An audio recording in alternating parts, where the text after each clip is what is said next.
தமிழ்நாடு சட்டமன்ற தேர்தல் தேதி விரைவில் அறிவிக்க உள்ள நிலையில், தேர்தலில் 100% வாக்களிக்கும் வகையில் பொதுமக்களுக்கு விழிப்புணர்வு ஏற்படுத்தும் நிகழ்ச்சி மயிலாடுதுறையில் நடைபெற்றது.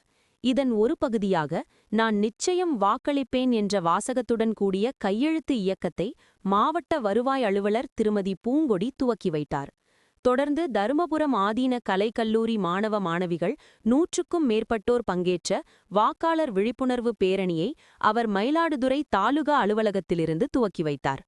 விழிப்புணர்வு வாசகங்கள் அடங்கிய அட்டைகளை தாங்கியபடி மாணவ மாணவிகள் ஊர்வலமாக சென்றனர்.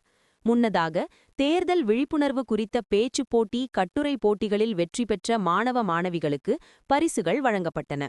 மயிலாடுதுறை வட்டாட்சியர் சுகுமாரன், கல்லூரி முதல்வர் சுவாமிநாதன் மற்றும் அதிகாரிகள் நிகழ்ச்சியில் பங்கேற்றனர்.